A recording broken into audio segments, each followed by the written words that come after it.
भोला ग्वाला और भगवान का भोग। बहुत समय पहले एक छोटे से गांव में एक भोला भाला ग्वाला रहता था। वो पढ़ा लिखा नहीं था, ना ही उसे पूजा पाठ के नियमों का ज्ञान था, लेकिन उसके हृदय में भगवान के लिए ऐसी सच्ची श्रद्धा थी जैसी बहुत कम लोगों में होती है। उसकी भक्ति इतनी सरल और निष्कपट थी कि एक दिन स्वयं बाल रूप में भगवान कृष्ण को उसके सामने प्रकट होना पड़ा। ये कथा उसी भोले ग्वाले की है जिसकी सच्ची भक्ति ने भगवान को धरती पर आने के लिए विवश कर दिया। गांव का भोला ग्वाला। एक सुंदर और हरे भरे गांव में एक ग्वाला रहता था। उसका नाम था मोहन। लोग उसे भोला ग्वाला कहते थे क्योंकि वह बहुत सरल और सीधा स्वभाव का था। मोहन का जीवन बहुत साधारण था। वह सुबह जल्दी उठता, अपनी गायों को लेकर जंगल की ओर चला जाता और शाम तक वहीं उन्हें चराता रहता। मोहन के पास ज़्यादा धन नहीं था, लेकिन उसके पास बहुत सी गाय थी। उन्हीं के दूध को बेचकर उसका जीवन चलता था। गांव वाले अक्सर कहते थे, मोहन तो बिल्कुल बच्चा है, उसे दुनिया की कोई समझ ही नहीं है। लेकिन मोहन को इन बातों से कोई फर्क नहीं पड़ता। उसका मन तो अपनी गायों और भगवान में लगा रहता। जिस जंगल में मोहन अपनी गायें चराने जाता था, वहाँ एक पुराना पीपल का पेड़ था। उस पेड़ के नीचे एक पत्थर पड़ा रहता था। एक दिन मोहन ने उस पत्थर को देखा और उसके मन में विचार आया, शायद यही भगवान है, क्योंकि उसने सुना था कि भगवान हर जगह होते हैं। उस दिन से मोहन ने उस पत्थर को भगवान मान लिया। वो रोज उस पत्थर के सामने बैठकर बातें करने लगा। वो कहता, भगवान आज मेरी गायों ने बहुत दूध दिया है, भगवान आज बहुत गर्मी है। उसके लिए वह पत्थर सच में भगवान बन गया। कुछ दिनों बाद मोहन ने सोचा, अगर भगवान यहाँ रहते हैं तो उन्हें भूख भी लगती होगी। उस दिन उसने अपने खाने में से थोड़ा सा दूध और रोटी निकालकर उस पत्थर के सामने रख दिया। वो बोला, भगवान पहले आप खा लो, फिर मैं खाऊंगा। फिर वो थोड़ा दूर बैठ गया और इंतजार करने लगा। काफ़ी देर तक बैठा रहा, लेकिन पत्थर तो पत्थर ही था, वो हिला तक नहीं।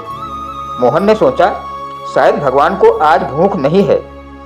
फिर उसने वह रोटी और दूध खुद खा लिया। लेकिन अगले दिन वो फिर भोग लेकर आया और यह सिलसिला रोज चलने लगा। कुछ दिनों बाद गांव वालों को यह बात पता चल गई। वे हंसने लगे। कोई कहता, मोहन पागल हो गया है। कोई कहता, पत्थर भी कभी खाना खाते हैं क्या? लेकिन मोहन इन बातों से दुखी नहीं हुआ।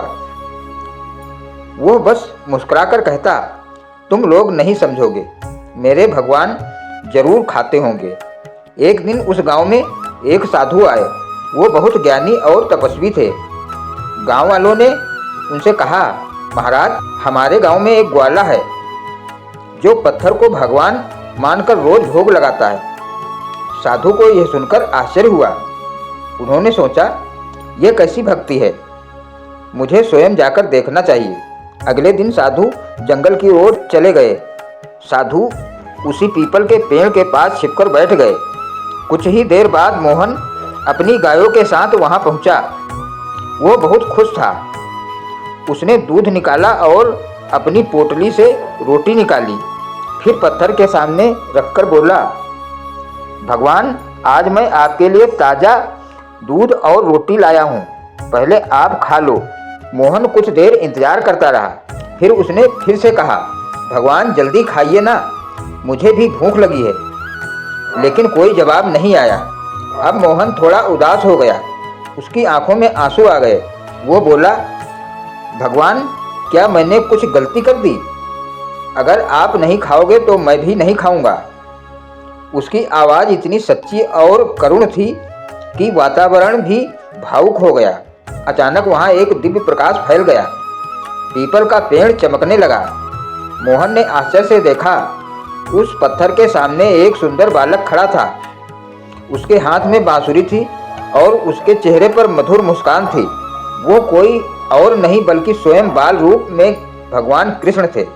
भगवान कृष्ण ने मुस्कुराकर कहा, मोहन मैं आ गया हूँ।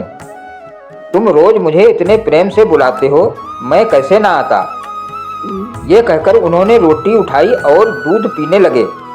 मोहन ये देखकर खुशी से झूम उठा। वो बोला, भगवान आप सच में आ गए। भगवान कृष्ण मुस्कुराते हुए बोले, तुम्हारी सच्ची भक्ति ने मुझे यहाँ आने पर मजबूर कर दिया। यह सब दृश्य छिपकर साधु देख रहे थे।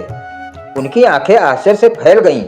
वे सोचने लगे, मैंने वर्षों तक तपस्या की लेकिन मुझे भगवान के दर्शन नहीं हुए और इस भोले ग्वाले को भगवान स्वयं दर्शन दे रहे हैं। साधु तुरंत बाहर आए और भगवान कृष्ण के चरणों में गिर पड़े।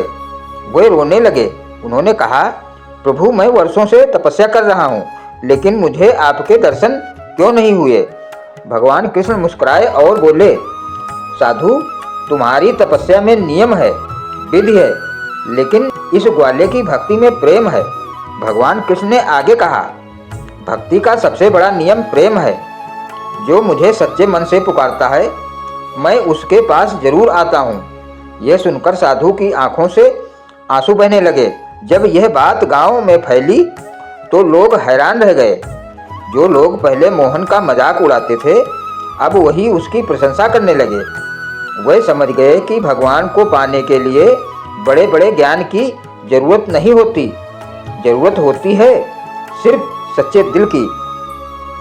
इस कथा से हमें ये सीख मिलती है कि भगवान तक पहुंचने का रास्ता कठिन तपस्या या बड़े ज्ञान से नहीं बल्कि सच्चे प्रेम और सरल भक्ति से बनता है। जिसके मन में सच्ची श्रद्धा होती है उसके लिए भगवान हमेशा पास ही होते हैं। और यही कारण है कि उस भोले ग्वाले की भक्ति ने स्वयं भगवान कृष्ण को धरती पर आने के लिए विवश कर दिया। जय श्री कृष्ण।